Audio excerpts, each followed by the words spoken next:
Welcome to another episode of the CPG Guys podcast. Our co-hosts, Sri Rajagopalan and Peter V.S. Bond, explore how brands and retailers engage with consumers online, in-store, and everywhere in between. And now, here are Sri and Peter.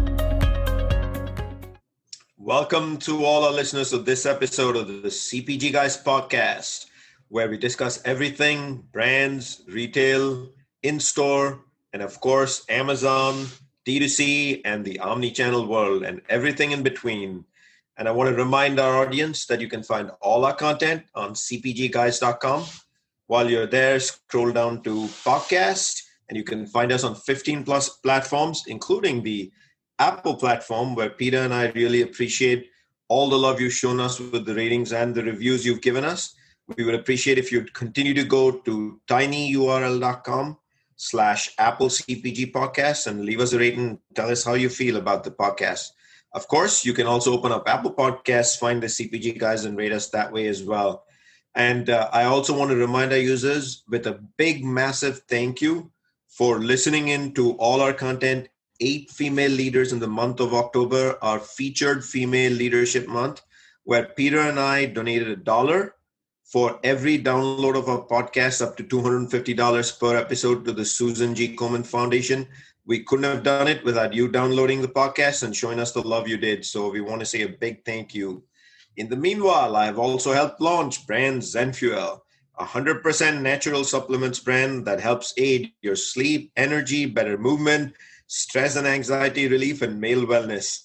I'd love for you to check it out at www.zenfuel.com. That's ZenFuel.com, or simply search ZenFuel on Amazon. ZenFuel, where your happiness is our ambition. Peter, as always, to the king of data, the king of insights, the loyalty and CRM captain, and my partner on this journey of the CPG Guys. Welcome, Peter. How you doing? Why is this the first time I'm hearing about ZenFuel, Sri? I mean, it's not like you've ever mentioned it before. Sri, you are the Woodward to my Bernstein, the Doc to my Marty, the Laverne to my Shirley. I wouldn't be able to do this without you. Thanks, as always, for being my partner on this journey. Thank you, Peter. And today we have a special guest, a guest that I've actually been looking forward to over a month at the time we recorded this episode. Because we're going to move away from simply talking about a brand or a retailer or a P&L, and we're going to dive into the world of insights and analytics. And I'm here to welcome my friend that I met at the Texas A&M Retailing Summit, where I keynoted back in 2017, Professor Venky Shankar. Can you go ahead and introduce yourself, audience, and tell them what you do? Thank you, Sri. Thank you, Peter. Thank you, the CPG Guys, for a wonderful show and for inviting me. My name is Venky Shankar, as Sri mentioned, and I am the Coleman Chair Professor of Marketing and Director of Research at the Center for Retailing Studies at the Mays Business School, Texas A&M University.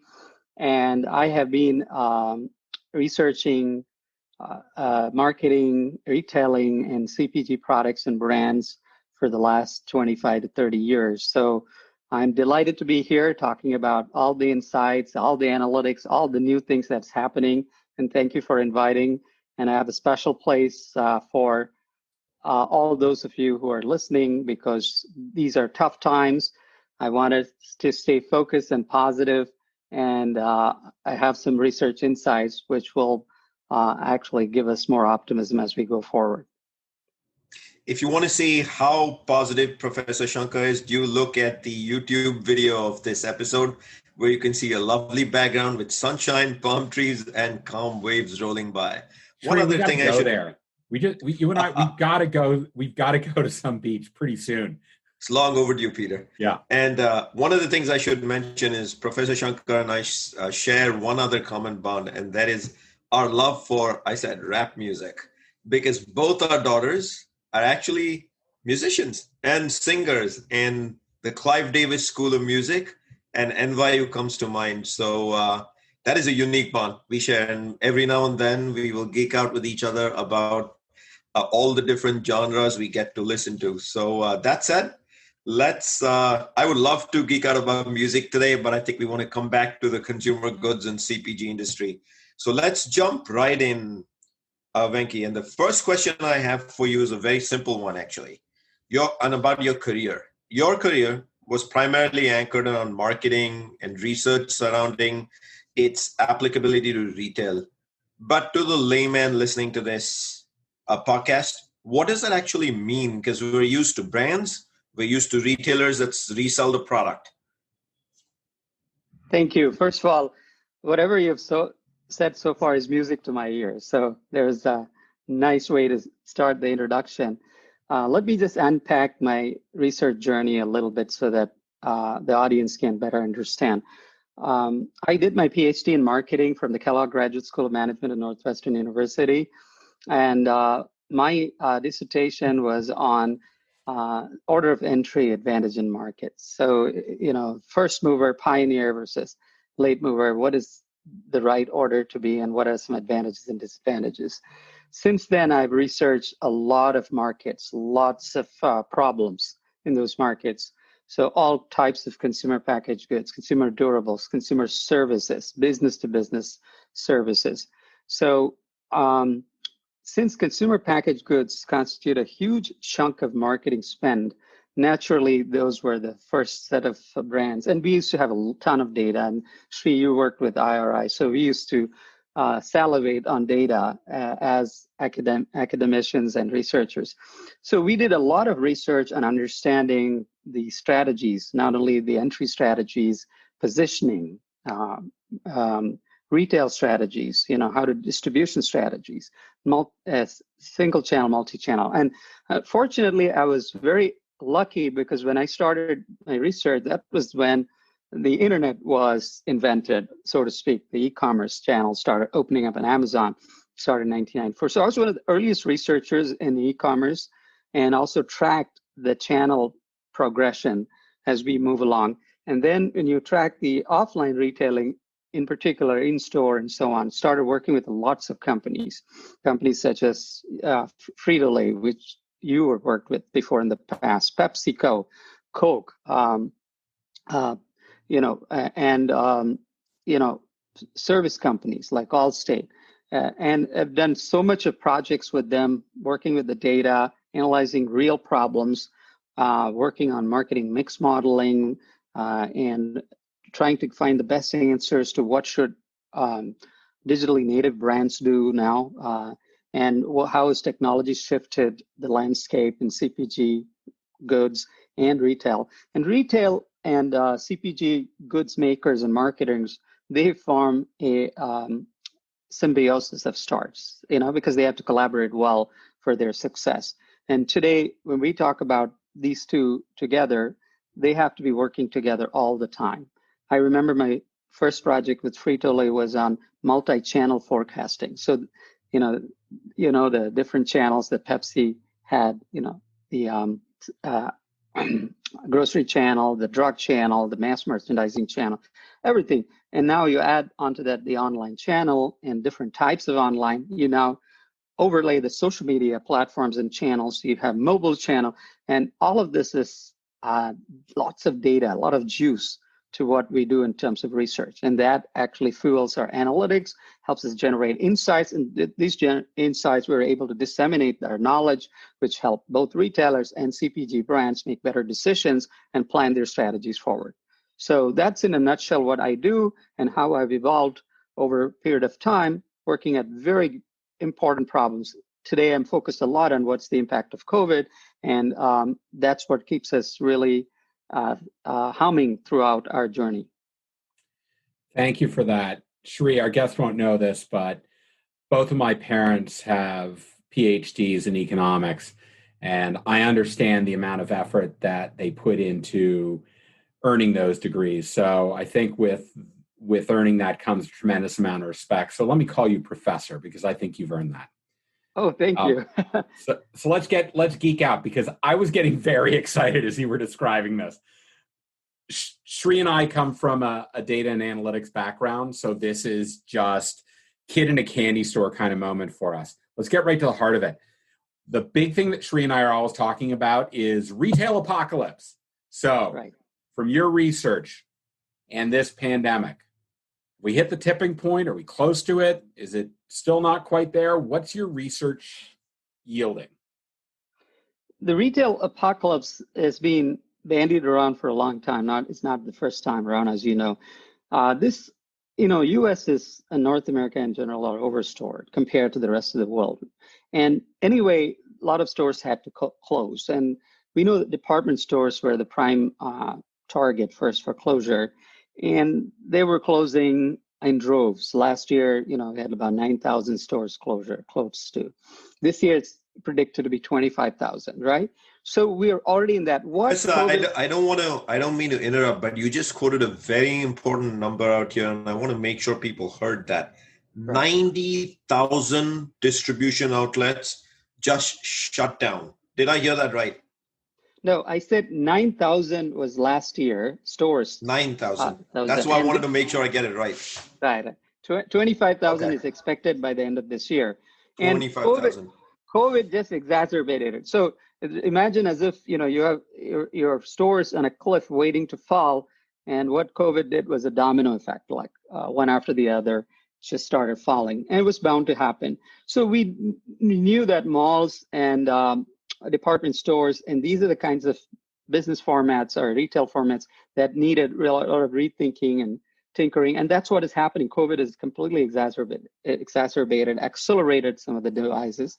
And now it's up to the innovation in this. So we will see more omni-channel, more innovative formats, small store shopping. I have a new paper that will be coming out very soon on technology and retailing, where we see lots of new developments that will be taking place in the next 5 years to 10 years or so. And COVID has also accelerated, Peter, the online shopping. Now, we expect about, I think 1 year ago, the forecast was 100 billion in e-commerce sales was expected to be hit in, closer to 2025. Now you're going to hit it in 2021. And in 2025, we may be hitting 435 billion in e-commerce. So that's where we are in terms of acceleration of not only e-commerce, but omni-channel. That is, shop anywhere, anytime, everywhere. And me as a marketer or a retailer will be able to touch you everywhere. It's 360 degrees seamless shopping. Listening to the numbers you just stated, there are two things that kind of go to top of mind for me. One was, 25,000 distribution outlet ecosystem shutting down in 2020, unfortunately, due to the pandemic kind of exponentially growing that, as well as the other one is the $400 billion forecast number for 2025. And yes. To me, if I put both of those into the mix, it feels some days like e-commerce has grown 10 years in 1 year against what it normally would have. Does it feel right to say we're somewhere in that zone? In fact, I would go further than that. One of the McKinsey reports says that people's shift to online has happened what they expected to happen 10 years has happened in a space of, shall we say, 3 weeks. So that's 3 the amount. weeks. Yes.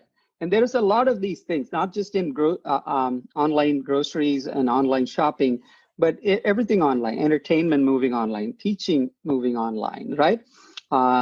Employment, people work from home online. 250 million people are working online all over the world now.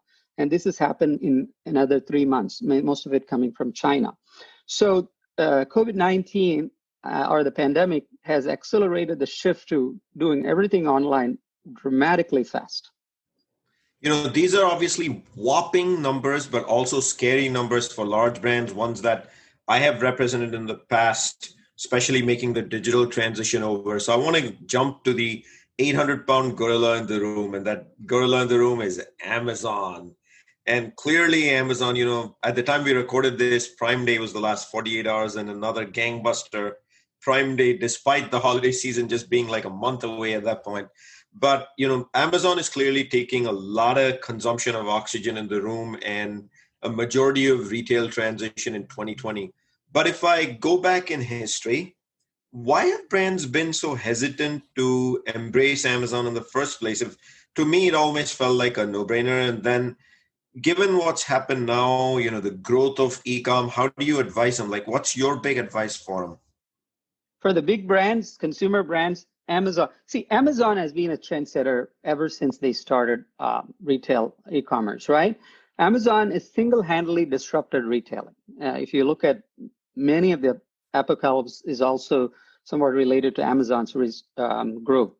And Amazon's biggest impact during this COVID-19 is the fact that they have now made it mandatory for any retailer and any consumer packaged goods maker or any apparel maker, durables maker, to be thinking very, very consciously about online distribution, right? That is either distributing through their own platforms, through Shopify, through Amazon, and so on. And Amazon is growing phenomenally. As you know, it's got 850,000 employees. Now you're looking at, they're trying to expand by 100,000. The holiday, as you rightly mentioned, it is redefining holiday shopping. No, it's not just a Prime Day sale, Sri. It is actually the holiday shopping has been accelerated. So much so that this year, particularly the holiday is going to be very, very different because gone are those days when which you need to have, you're looking at a Thanksgiving, Black Friday, and a Cyber Sunday. Now, that period is extended to close to 8 weeks now. And what it means is that more and more brands have to be present in all channels and all, not only to create the eyeballs and impressions on people, but to be available and accessible to everyone, right? So in other words, if you decide tomorrow that you want to buy your iPhone 12, right? And you want to be able to buy it in, very quickly. You don't want to be waiting till it is available. Of course, if there's supply issues, that's fine, but you will go to the channel that's offering that. So Amazon is a must for a lot of brands if they can afford it. When I say afford it, meaning there's also the channel conflict they have to resolve, right? So if they're selling through other channels, you have pricing integrity and all those issues. But what is important is Amazon itself is growing as a business. It started out as a e-commerce retailer. Now, most of Amazon's profits are coming not from this. It's coming from AWS, of course. It's coming from a growth in advertising platform. It's coming from a growth in the third marketplace, that's where 58% of Amazon's sales are coming from third party. So that's marketplace. So when you sell your products there in Amazon, that is a very important source of sales for Amazon. I mean, combined, collectively. So brands that can afford to be in Amazon, they can be in Amazon, but brands that can be standalone or exclusive brands, and they want to really curtail the distribution and make it exclusive, they probably will not go to Amazon. But by and large, Amazon, Walmart, Target have started becoming bigger and bigger, especially after the pandemic. And if you want a real reach and audience and presence, you have to consider them seriously. Before we go to the next question with Peter, just on the Amazon theme, not being on Amazon, irrespective of the investments required, is that even an option in 2020 for a large brand? Yes, when you say large brand, we are talking about the size of the brand. I'll take 1 billion brands, right? So many of these big consumer CPG companies like Coke, Pepsi, Kraft, Mondelez, all of them have lots of 1 billion brands. And for them, many of them, especially their food items and products, they don't have to distribute through Amazon necessarily, right? Because Amazon is still predicated on shipping because their physical stores have not caught up. So if people want immediate gratification, they want to go to the stores and buy a cookie or a soft drink, they still have to go through the regular distribution channels. But if you have something like vitamin that or a energy drink that you're selling, that could easily be solved through Amazon because people can afford to wait, and there's shelf life, longer shelf life, and so on. So it depends on what the product is. So if you're selling diapers, for example, Amazon has become a huge player. And the other thing, Sri, you have to weigh against if you're a big brand is Amazon's private label, right? Amazon's private label has become huge now, beyond belief. Did you know that the largest battery brand is Amazon Basics? Yeah. It's more than Energizer. It's more than Duracell, right? So you can imagine what you're up against. It's hard for the mind to conceive that, but yeah. Right. So I think that, again, depending on the factors at play, you would selectively choose Amazon to compete. But there's Walmart. Walmart is catching up in a very, very big way. So, you can't ignore Walmart altogether. So Walmart is a huge player now. It's funny you mentioned Walmart in this, Professor, because first of all, I don't drink coffee. I do drink energy drinks. And I bought all my energy drinks from Amazon until their Prime delivery service faltered during the pandemic, defaulted from 2 days to more like 7 or 8 days.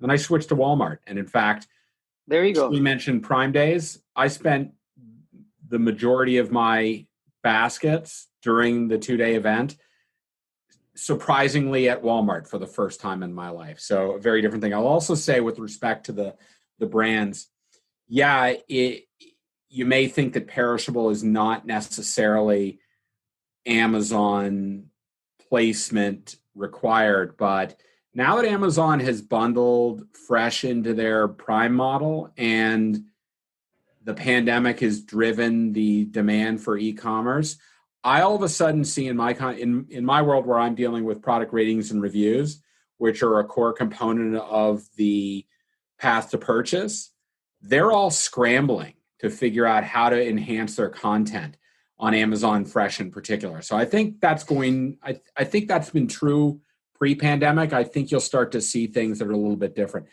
Let me shift back to shopper analytics and insights. That's where Shri and I cut our teeth in the business at IRI years ago, and where we still have a passion, particularly as we start seeing 1P data and how that affects a brand's ability to grow their business. Let's think about this both from a long and short-term perspective. On an analytics basis, when you think about e-commerce, is it really just about the here and now, or how do you start to think more longitudinally about building up analytic capabilities, and where do you place your bets so that your brand is positioned for success by leveraging all of these consumer insights and analytics that are available to you? Excellent question. You're talking about the path to purchase. I have a book called Shopper Marketing, which I published a few years ago, and I'm updating it. And now that the path to purchase is really altered by digital. The digital has reshaped the journey for any kind of products or services. In the past, your typical path to purchase for a consumer packaged goods was, there's this funnel model where, consumers used to be aware and consider the product consideration. Then they'll have a choice among a set of narrow brands, finalized brands, and then they'll pick one brand with that. But those model is being redefined by digital in a major way. Because why? If you're looking at millennials and Gen Zs, which are the two largest segments combined together, the US population, now Gen X and baby boomers themselves are not big enough now. And so if you look at their journey, the path to purchase, I call them the shopping journey. And the shopping journey is all starting with the mobile device now. So 82% of all shopping considerations start with mobile. So if you are not present in mobile without an app or without being visible in multitude of apps, then you start with a disadvantage. Then today's consumer wants to use all kinds of devices, wearable, smartwatch, smartphone, a tablet, a smart speaker, everything around them. So how do you really be present in all these journeys? And what the pandemic has done is, because as you rightly observed, Peter, that you wanted to order your brands and you could not get them in time. So what has happened is many people's brand loyalty has become very fragile. And that's not very good news for CPG brands, right? Research shows that 50% of the people at least have shifted their brands, and a significant majority of them, maybe 2/3, are not going back to their old brands. So what it means is that if you're not in the digital path very strong enough, then you are at a disadvantage as a And what is this digital path? It's not just in the mobile devices and all kinds of devices, but also in the social media platforms. Now we have like so many social media platforms. Previously used to have Facebook mainly, and then Instagram came. Then we have Pinterest, we have Snapchat, we have YouTube video. Now we have TikTok. All of these, if you're not there, each one of them appeals to different demographics at different points in time. So you have to be present all over there. So, and you have to create a demand for these kinds of brands. And what it means is that analytics now starts not in those old days. We used to look at scanner panel data, the individual panel data and the store level scanner data, and then you used to start peel the onions and then see what's my marketing mix doing, what's my price doing here, what's my promotion doing here, because that was the world, that sandbox that we played in. But now today's sandbox is different. We have to start analyzing all the social media. We need to have a war room, social media. We have to listen in. I teach digital marketing. This is what I'm teaching all my graduates who will go on and join these CPG good companies plus Amazon and so on. And they are doing exactly these things, right? Listening to all these social media proactively, having influencers now, which were not not even people who think of celebrity endorsements, but now it's all influencers. They are micro influencers, people who have a very small following, very deep following. And if you don't touch them with your product, if they're relevant, then you as a CPG brand may not be in the reckoning anymore. And then you have to come up with innovative ways in which you're not plugging in your brand, but your brand comes in very naturally in the conversation. So what it means is that you have to be present in advocacy channels. And all of these things have really changed the ball game, so to speak, right? So we are now, CPG good makers are playing a different game. They're competing with digitally native brands. These digitally native brands do not have the baggage that the physical CPG goods makers have. They don't have to go through their channels anymore. And look at Amazon. You can add Amazon Go stores, Amazon Fresh stores, as and when they feel like. And they can put the products on display, make it an experience store, and still have you fulfill your requirements through the shipping mode. So all these things, I'm saying, it's a wake-up call for CPG. One good thing that the pandemic has done for CPG is that their demand has soared because people needed to consume all these things. And we needed to stock up on not just toilet tissues and disinfectants, but also on lots of pantry items, lots of this. But once that demand gets over, now we have to wake up. CPG brands have to wake up and start playing in this new game, right? And that's where I feel much of the action is going to be in the future.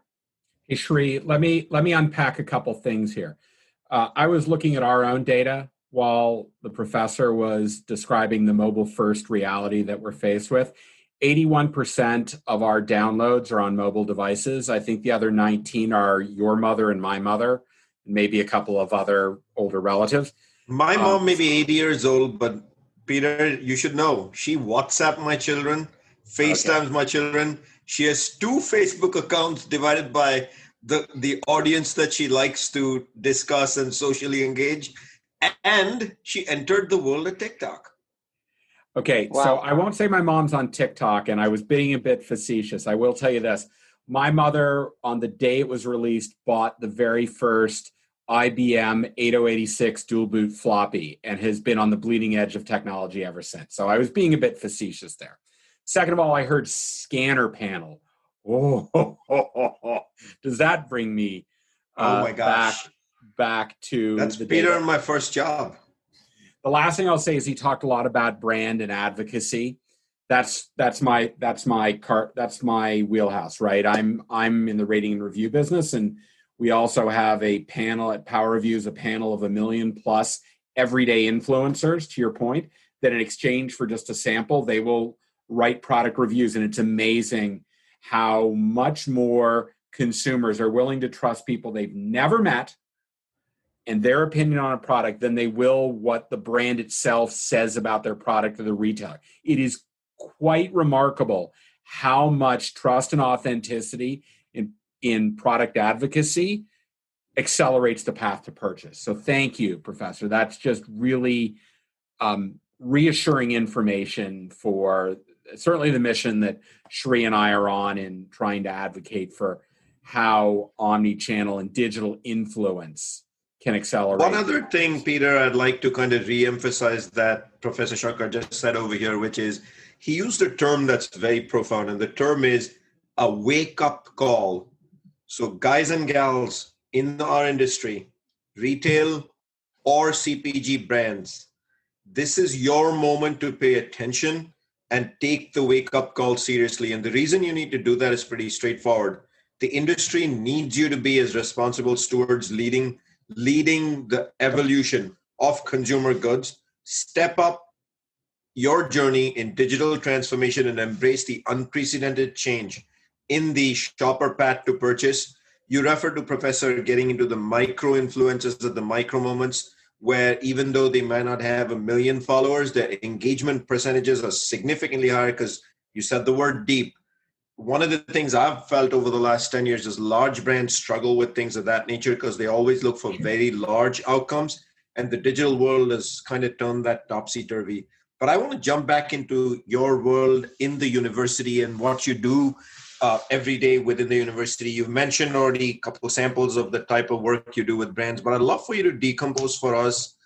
What are the typical type of brands you work with? Who are the typical retailers you work with? And give us the example of a couple of projects and who the ultimate beneficiary is. Is it always like a CMO or a brand marketer? It's an excellent question, Sri. I do a portfolio of projects. So, for example, let me give you a smattering of some of them, right? With the retailers at the center, we have a lot of retailers as members of the center. And Sri, you were a keynote speaker. You knew who we were. We have Walmart, we have Macy's, we have GameStop. We have, a lot of different types of retailers across the board, right? And what we do is we take some problems that are of very serious interest and consequence to them and start taking the data from them and also collect our own data and then do the analytics and then address and solve those questions. For CPG brands, as I said, we've worked with the soft beverage companies, and we also work a lot with service brands, right? With services like I've worked with Marriott a lot, and I've also worked a lot with durable companies, medical equipment makers, pharmaceutical companies. All of them have similar issues, about understanding shopper better, understanding the path to purchase, the shopping journey, particularly, where are the thoughts of them. I also have some research that is directed at CMO and CEO level. For example, what is the influence of chief marketing officer? One of the recent papers I have also, what's the influence of marketing experience of a CEO on a firm's market value. So we actually go out and collect financial data over a period of time and then show what the CEO's marketing experience matters and how it particularly adds to the market capitalization of the company, of the brands.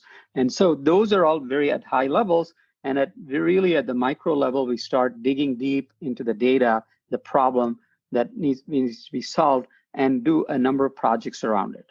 Now, you mentioned that you came from an analytic world where the scanner panel data. Now, what data we have is we have an abundance of data. We have the big data. We get a lot of text data, video data. We have numeric data, all kinds of data we should be good in analyzing, and not in huge volumes. So what it means is that we have to handle the velocity, the 5 V's of it, what we call volume, velocity, variety, different types, and then veracity, that's the integrity of truth, and then finally the value of the data. So we are able to bring in new methods.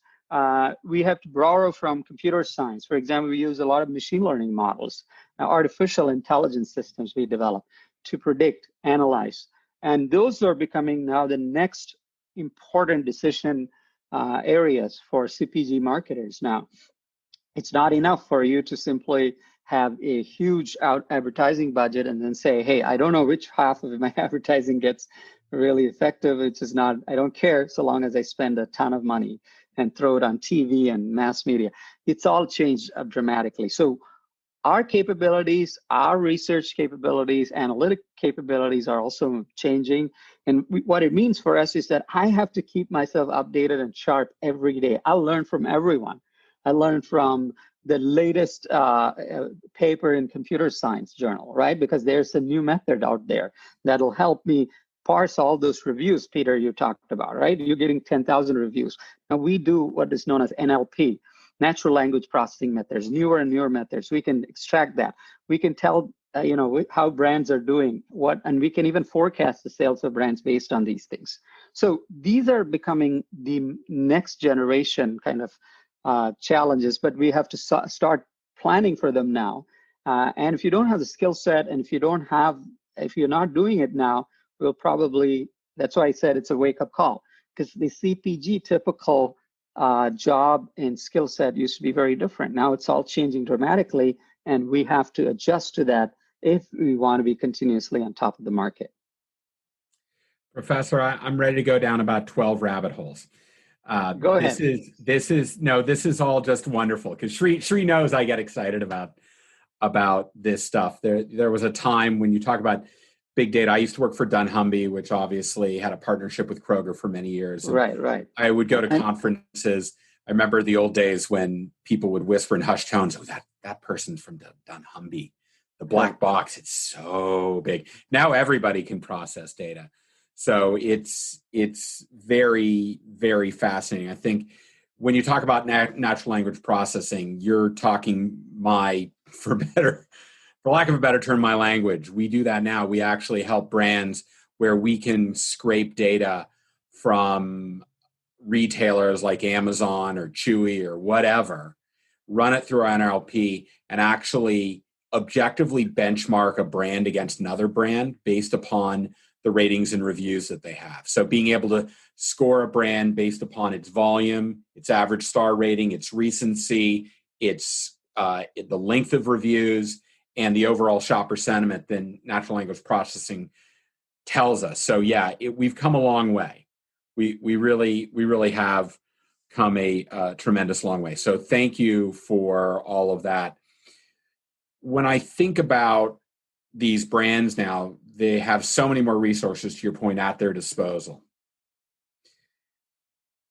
Thinking about how they invest against the digital transformation going on and how digitally influenced sales are, what are your advice for brands and retailers that really need to up their game in these capabilities? What are the things that they specifically should be doing?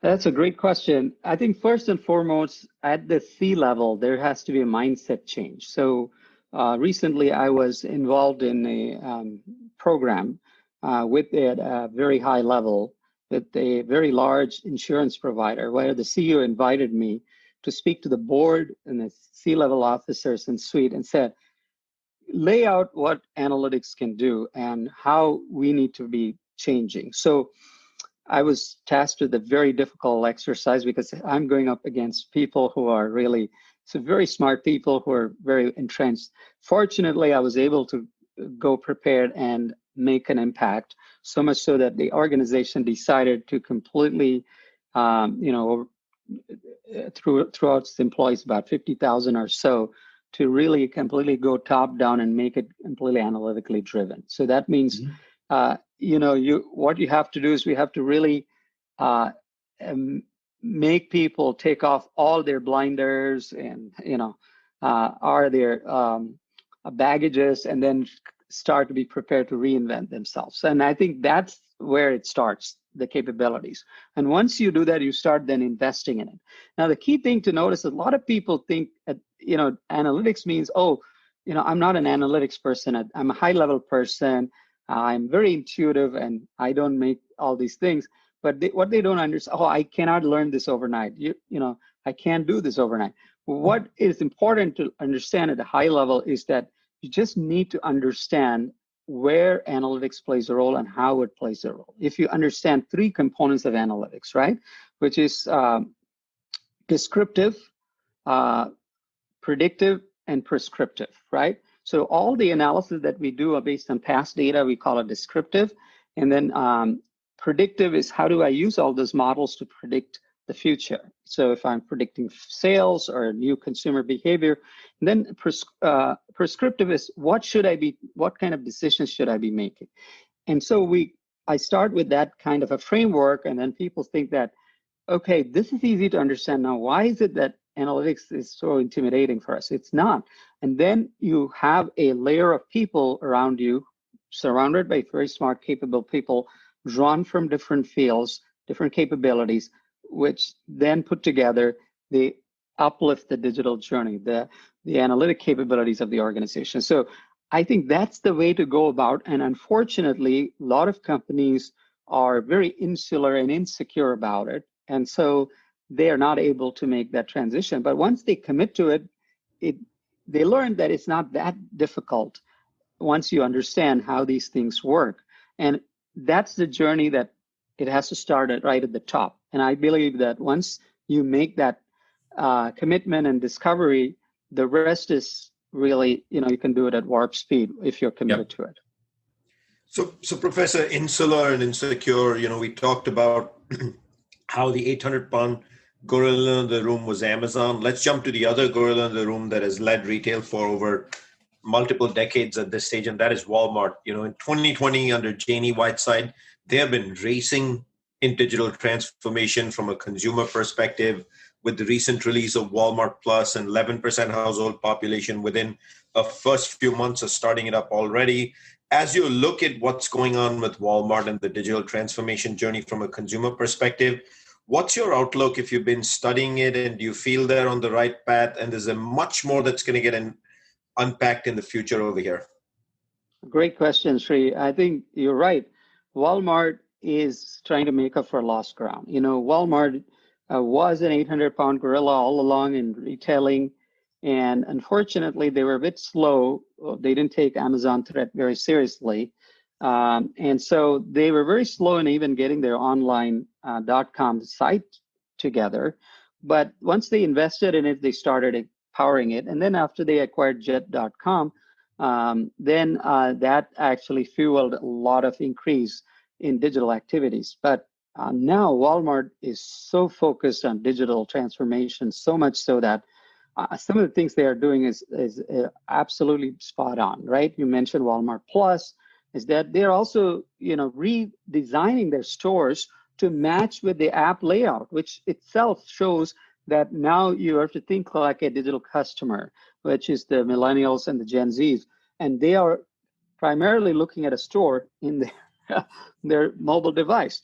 They're not really going to the physical store and then looking for layout. That's one thing. And Walmart is also very actively involved, as you know, in the TikTok talks. They could be a co-owner of TikTok. And that primary initiative is to preempt, again, other retailers, even pure play retailers like Amazon, to actually be getting to the generational interest, which is short video based and conversational very quickly, which is going to be the future, right?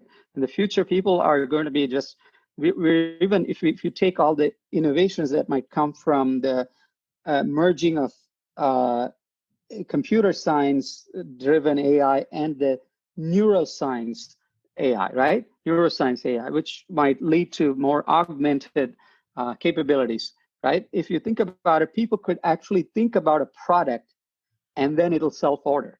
We could be in that situation. So how do you influence that? How do you make sure that you're in people's thoughts, not even in conversations? That's where we need to be thinking. And all these initiatives of Walmart suggest that they are taking this seriously. Of course, they have a huge infrastructure. They cannot just move that easily because they have 11,500 stores, 2.2 million employees all over the world, 27 countries. All these are very, very big infrastructure they cannot simply abandon, right? Unlike Amazon, which could start from the basic ground up, and now they can plot where they want to have a store, what type of store, whether it is a pop-up store or whether it's a large enough store. All these decisions are not easy for Walmart, but with their infrastructure, they're moving fast enough to be more digital and more closer to the future consumer. Sri, before I forget, we need to put a poll on our LinkedIn page. Should the CPG guys have a TikTok account? I'm not kidding. I think we really need to do that. Professor, I love how you talked about digitally influenced and mobile and the crossover with store. Retailers that don't understand that think about e-commerce and physical as two entirely separate channels, they're not. Absolutely. I've told a story on this podcast in the past about me going to a physical store to pick up a healthcare product, opening up the retailer's app, not finding any ratings and reviews, and doing what 70% of people do when they're in a physical store, opening up their Amazon app, finding they had ratings and reviews, finding a product that wasn't on the shelf that was on Amazon that had better products, better ratings and reviews, and then buying it while I'm in the physical store. Beware, retailers. This is coming, and it's coming very fast. I am not an exception when I tell this story. So let's talk a little bit about retail digital transformation, because this is very important. Retailers are notorious for not investing much against digital transformation. What's my proof? Instacart. Why is Instacart so successful? Because they walked into a whole bunch of retailers and said, you don't have to put any capital. Just send me your store level inventory. I got you covered.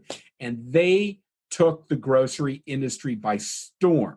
So unlike brands, they're usually fairly thin in terms that how do you start to talk to retailers about their need to shake themselves of this legacy behavior and mindset and start thinking about investing in digital transformation? And yes, it's going to reach your P&L.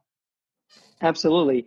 But fortunately, Peter, one good thing that COVID pandemic has done is accelerated the retailers' transformation, because all of a sudden, for example, you look at grocery retailers. Grocery was the last bastion of e-commerce, so to speak. And all of them had to really scramble themselves to do home delivery and curbside pickup. All of these initiatives, of course, they did a patchwork, right? They always they didn't invest it themselves, like as you said, Instacart was one of the bigger examples, but they were always going in for these smaller players and smaller solutions. And so that has taught them a lesson that digital is not a choice anymore. So you have to do it quicker the better. Now the question is, a lot of them are closing stores and financially they're bleeding. So their P&Ls are not looking good. And that's when they can't invest a lot in the digital technologies. So for now, they could be outsourcing. So that's why the Instacarts of the world, there's a lot of these firms like Shopify's, it's a Canadian company, so you should feel good, eh? If the success of Shopify is showing that, now we can get an outsourced solution. So they can start with that for the e-commerce part. But what is interesting is digital transformation is not just e-commerce. That's the fallacy that a lot of retailers think. Great. Digital really starts from the consumer, not in your retail. So the consumer is thinking digitally. That means digital devices, digital touch points, digital interfaces, digital conversations, right? All of the above. So, and that's where I think that thinking has to start. So how do I play in that sandbox, right? So in your digital investment, retailers have to be thinking about, how do I plug myself in that conversation? How do I come there naturally? How do I make sure I'm in the social conversations, right? I think that's why retailers have not traditionally think about how, a lot of retailers don't even have a mobile app, as you rightly said, right? They're like waking up and say, wait a minute, do I need to have we did a research project with a large, we can name the retailer for confidentiality, with a large retailer. And we showed that the moment you launch a lab at the adoption, your sales revenues go into high, anywhere between high single-digit percentage growth to mid tens. So you can get up to 15 to 20% growth in top line, and it also simplifies your expenses. All these means that retailers will have to be really schooled in digital thinking. Now, one of the things that I do with a lot of companies is that, since it's very difficult for them to understand, I actually bring a lot of their kids and grandkids and then let them see how they actually behave. And it's remarkable once they start seeing how these people are. And then I tell them that, these are going to be your future shoppers. These are going to be a future target audience if they're not already, right? And do you think that you're relevant to them right now? And, then I think people start sitting up and then start saying, maybe you're right. You've got a point, right? So I think that's where retailers have to be. And some of these are not very high cost. So digital means a lot of people think that I have to digitally enable my physical storefronts and supply chain and so on, which is important, but that's not where the digital stops. The digital starts with the consumer and then never ends because it comes back. It's a feedback loop. You go back all the way to supply chain and then you again enable them and you come back and you keep doing this over and over again. And sometimes, one of the smart ways for retailers think about in this pandemic is that if you have to close some big stores and they are in prime real estate, you might as well close them, take the money out, and then invest them digitally, right? So that is also another possibility, ways of doing this, because you're anyway overstored and you may not need all the stores. And then you may want to translate that in that way if you're really hurting. I mean, we are talking about mainly CPG, but I also work a lot with durables, like apparel companies are really hurting, apparel retailers the most.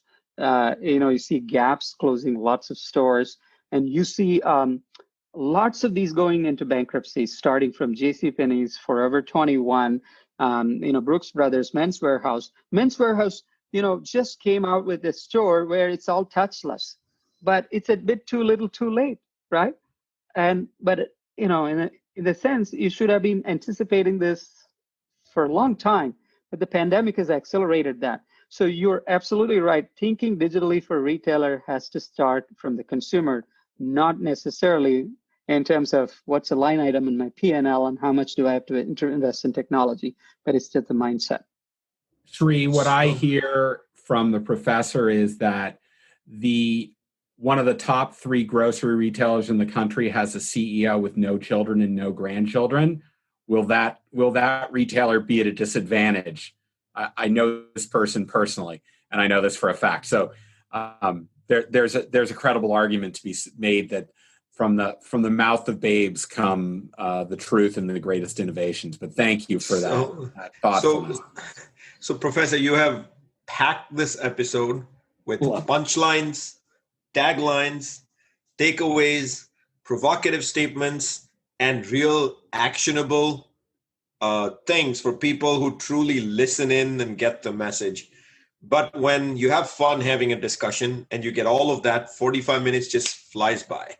And so I'm going to jump into the last question for today, which is, I think it'll be very unfair to not ask this question. So let's close out by asking you, it is November 2020.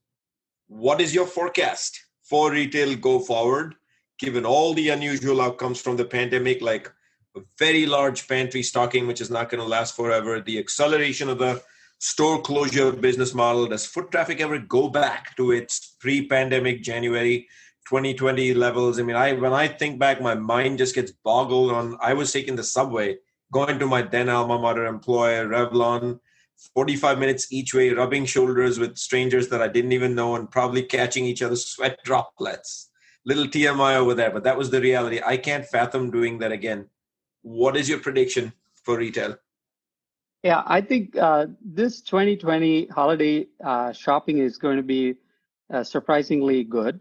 And I say that because there's a lot of pent-up demand for a lot of items, and people will have to really spend those. Okay, that's one. However, the point to be thinking about is not really foot traffic or physical stores or malls are becoming so vibrant again, but that's a lot dependent on how COVID-19 plays out, how we get the vaccine, how people trust themselves to go back into the environment again. But what we have seen is there's a lot of new normal, and people are not going back. People who have moved to omni-channel and e-commerce are not going back, the consumers. So they are going to continue to love the convenience. Convenience is king. All right, today, at least the pandemic is borne out. So rather than worrying about, oh, are people going to come to my stores again? Is holiday shopping going to be the same as before? Or, online or offline sales are going to be better? Let's start thinking in terms of not foot traffic, but in terms of capturing share of wallet now. So if all the CPG companies, retailers, everybody thinks about, I'm going to be more customer-centric, consumer-centric, and start working about what is most convenient for them, right? If it means that they don't have to come to really physical stores and shop, but I can still get their basket, it's very important to focus on how to get that basket to them, not really how to make them come to my place, which is actually going to be a new normal. You're not going to get the same kind of traffic again when people are used to the convenience. Of course, if COVID is completely eliminated and so on, people might rethink, would it be nice to go out and browse a lot, right? It wouldn't be nice to go and rub shoulders, like as Sri said, but not with sweat, but with other people. But regardless of that happening, we are going to address the new normal consumer. And even though this holiday shopping, thanks to Amazon and the acceleration in shopping, all of these will help holiday shopping. But beyond that, we have to be looking at a new normal where we measure the holiday season by share of wallet, not necessarily by foot traffic. Professor, what a power-packed episode you have provided for our listeners today. I cannot thank you enough for doing that.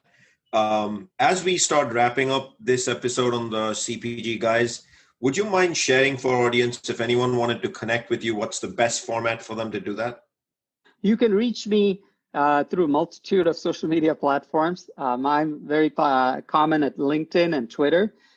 So my Twitter handle is @Venky Shankar, and my LinkedIn profile can be got by Googling me. If you Google me, in fact, you can get access to my email. You can get access to all the social media platforms and handles I have. So type Venky Shankar or Venkatesh Shankar. Both of them will reach me and give you all kinds of information. And it'll also tie me with my Center for Retailing Studies site, where there's a ton of insights and information available there too. Awesome, Professor Peter. As always, I cannot thank you enough for being my partner in this journey of the CPG guys.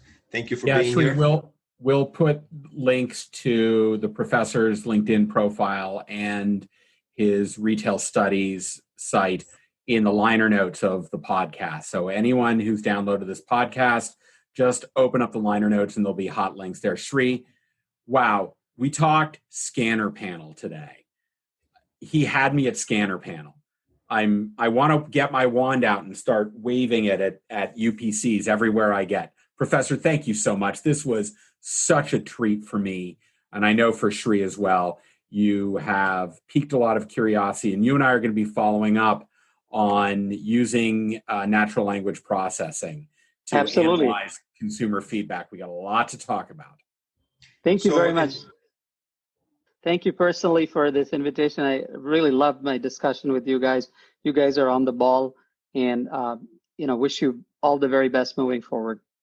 Shri, I hear us being on the curriculum. Yes, I can't wait, actually. For his academic classes. I can't wait for the professor to ask us that question. But as we wrap up this episode, Professor, I wanted to thank you personally for not just coming on the show, but being a friend. And we hope you'll come back early next year to talk about how 2020 went in a general assessment. Hopefully the country will be in a better place by then from a healthcare perspective, and you'll be able to give us an assessment of what's next. For all our listeners, find our content on cpgguys.com.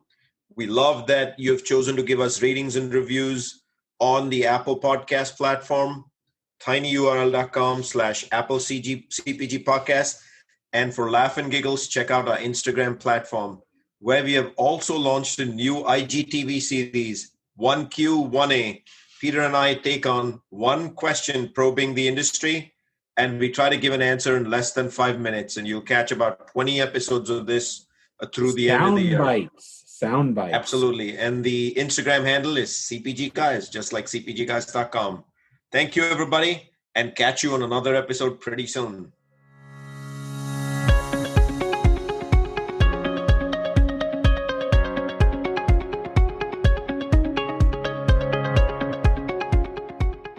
The content in this podcast episode is provided for general informational purposes only. By listening to our episode, you understand that no information contained in this episode should be construed as advice from CPG Guys LLC or the individual author, hosts, or guests, nor is it intended to be a substitute for research on any subject matter. Reference to any specific product or entity does not constitute an endorsement or recommendation by CPG Guys LLC. The views expressed by guests are their own, and their appearance on the program does not imply an endorsement of them or any entity they represent. The views expressed by CPG Guys LLC do not represent the views of their employers or the entity they represent. CPG Guys LLC expressly disclaims any and all liability or responsibility for any direct, indirect, incidental, special, consequential, or other damages arising out of any individual's use of, reference to, or inability to use this podcast or the information we present in this podcast.